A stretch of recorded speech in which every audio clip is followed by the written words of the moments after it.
সর্বাত্মক শাটডাউন কর্মসূচি আন্দোলনকারীদের সড়কে যান চলাচল সীমিত, ফাঁকা ঢাকা বিশ্ববিদ্যালয়ের কড়া অবস্থানে আইনশৃঙ্খলা বাহিনী। কোটা সংস্কারে অপেক্ষা করার আহ্বান প্রধানমন্ত্রীর, বললেন আদালতে হতাশ হবে না শিক্ষার্থীরা। সহিংসতা ও প্রাণহানির বিচার বিভাগীয় তদন্তের ঘোষণা। শিক্ষার্থীদের কর্মসূচি পুঁজি করে সহিংসতার সুযোগ নয়, হুঁশিয়ারি ওবায়দুল কাদেরের। কমপ্লিট শাটডাউনে বিএনপির সমর্থন নজর রাখছে যুক্তরাষ্ট্রের মার্কিন পররাষ্ট্র দপ্তরের ব্রিফিং। দেখছিলেন সংবাদ শিরোনাম, এবারে বিস্তারিত খবর। কোটা সংস্কারের দাবিতে আন্দোলনরত শিক্ষার্থীদের আহ্বানে সারা দেশে চলছে কমপ্লিট শাটডাউন কর্মসূচি। শুধু হাসপাতাল ও জরুরি সেবা ছাড়া সবকিছু বন্ধ করে দেওয়ার আহ্বান জানিয়েছেন শিক্ষার্থীরা। সকাল থেকে রাজধানীতে যানবাহন চলাচল একেবারেই কম। ঢাকার সাথে দেশের বিভিন্ন জেলায় দূরপাল্লার যানবাহন চলাচল বন্ধ রয়েছে। রাজধানীর বাস টার্মিনালগুলো থেকে সকালের দিকে যানবাহন ছেড়ে যায়নি। এদিকে ঢাকা বিশ্ববিদ্যালয়ে সকাল থেকে বাড়ানো হয়েছে আইনশৃঙ্খলা বাহিনীর সদস্য।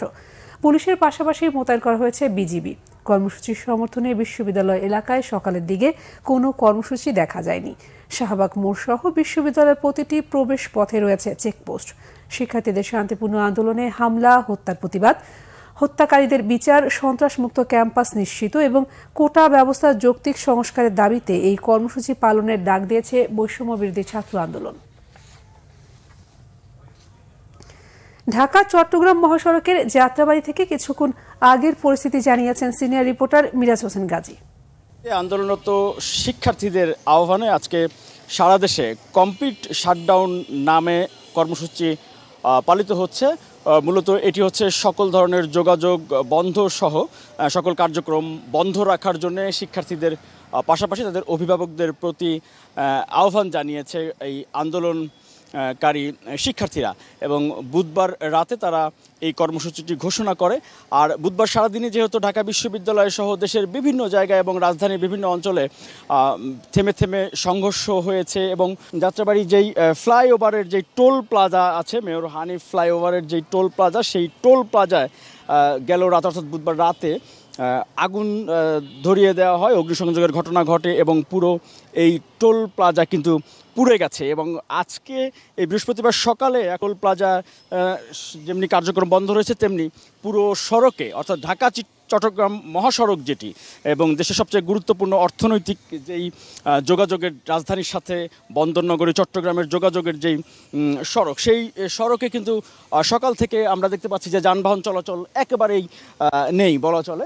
এখন পর্যন্ত আসলে কোনো মালবাহী বা পণ্যবাহী বা যাত্রীবাহী কোনো যানবাহন আমরা চলাচল করতে দেখি এবং পুরো রাস্তায় দেখা যাচ্ছে যে একেবারে ফাঁকা। যে গাড়িগুলো আছে সেগুলো পাশে দাঁড় করানো। আর যারা এই যে সড়কের পাশ দিয়ে অর্থাৎ ঢাকা চট্টগ্রাম মহাসড়ক যেটি, সেই সড়কের যাত্রাবাড়ি এলাকাতে দেখা যাচ্ছে যে রাজধানীতে যারা আসছে, কর্মজীবী মানুষ যারা হয়তো জরুরি কাজে আসছে, তারা কিন্তু হেঁটে বা রিক্সায় আসছে। কোনো রকম যন্ত্রচালিত যে যানবাহন সেটি কিন্তু এখন পর্যন্ত এই সকালের দিকে দেখা যায়নি এই সড়কে। বলা চলে বন্দরনগরী চট্টগ্রামের সাথে রাজধানী ঢাকার যোগাযোগ এখন পর্যন্ত সকালে বিচ্ছিন্নই রয়েছে।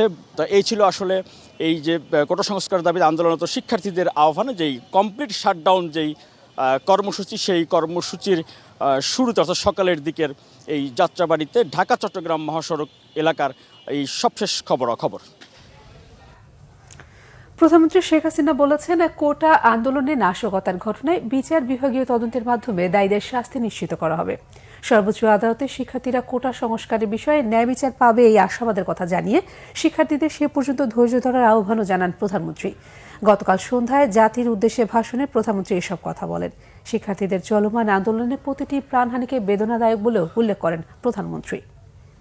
আমি দ্ব্যর্থহীনভাবে ঘোষণা করছি, যারা হত্যাকাণ্ড, লুটপাট ও সন্ত্রাসী কর্মকাণ্ড চালিয়েছে, এরা যেই হোক না কেন, তারা যেন উপযুক্ত শাস্তি পায় সে ব্যবস্থা নেওয়া হবে।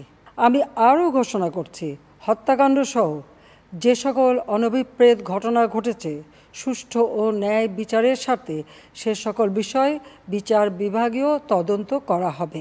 আমার বিশ্বাস, আমাদের ছাত্র সমাজ উচ্চ আদালত থেকে ন্যায় বিচারই পাবে, তাদের হতাশ হতে হবে না। কোটা আন্দোলনকারী শিক্ষার্থীদের ঘোষিত কমপ্লিট শাটডাউন কর্মসূচিকে পুঁজি করে কাউকে সন্ত্রাস ও সহিংসতা সৃষ্টির সুযোগ দেওয়া হবে না বলে জানিয়েছেন আওয়ামী লীগের সাধারণ সম্পাদক ওবায়দুল কাদের। তিনি বলেছেন, আওয়ামী লীগ ও সকল সহযোগী সংগঠনের নেতাকর্মীরা সর্বস্তরে জনগণকে সঙ্গে নিয়ে যে কোনো ধরনের সন্ত্রাসী কর্মকাণ্ডের বিরুদ্ধে দুর্বার প্রতিরোধ গড়ে তুলতে রাজপথে থাকবে। রাতে আওয়ামী লীগের দপ্তর সম্পাদক ব্যারিস্টার বিপ্লব বড়ুয়ার স্বাক্ষরিত এক বিবৃতিতে ওবায়দুল কাদের এসব কথা বলেন। সকলকে সচেতন এবং সতর্ক থাকার আহ্বান জানান তিনি। যে কোনো অপতৎপরতার বিরুদ্ধে কঠোর আইনানুগ ব্যবস্থা গ্রহণে আইনশৃঙ্খলা বাহিনীকে অনুরোধ জানান আওয়ামী লীগের সাধারণ সম্পাদক। কোটা সংস্কার আন্দোলনকারীদের ডাকা সারা দেশে কমপ্লিট শাটডাউন কর্মসূচিতে সর্বাত্মক সমর্থন জানিয়েছে বিএনপি।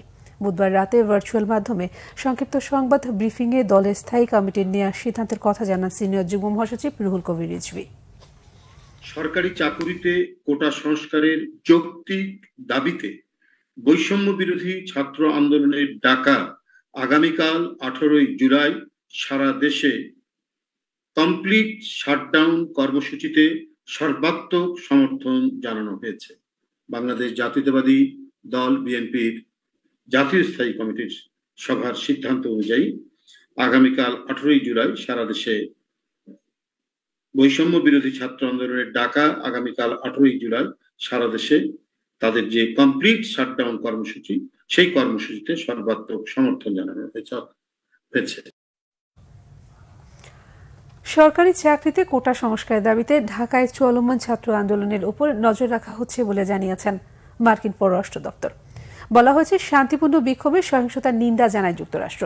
বুধবার মার্কিন পররাষ্ট্র দপ্তরের নিয়মিত ব্রিফিংয়ে প্রশ্নের জবাবে ঢাকা ছাত্র আন্দোলন নিয়ে প্রতিক্রিয়া দেন মুখপাত্র ম্যাথিউ মিলার। শিক্ষার্থীদের শান্তিপূর্ণভাবে কর্মসূচি পালনের আহ্বান জানান তিনি। সন্ত্রাসী সংগঠন হিসেবে ছাত্রলীগের নিষিদ্ধ প্রশ্নে স্পষ্ট কিছু বলতে না চাওয়ায় মিলার বলেন, ঢাকার সহিংসতায় নজর আছে যুক্তরাষ্ট্রের। নাগরিকের শান্তিপূর্ণ বিক্ষোভের অধিকার সম্মান জানাতে সরকার প্রতি আহ্বান জানিয়েছেন তিনি।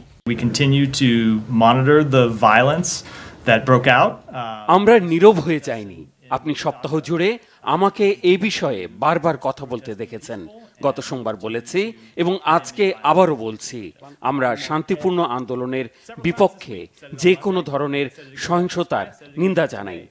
ঢাকায় যুক্তরাষ্ট্রের দূতাবাস এবং ওয়াশিংটন থেকে আমাদের কর্মকর্তারা বাংলাদেশে যা ঘটছে তা গভীরভাবে পর্যবেক্ষণে রেখেছে। এই ছিল এখনকার মতো। পরের সংবাদ বেলা 11টায় দেখার আমন্ত্রণ রইল।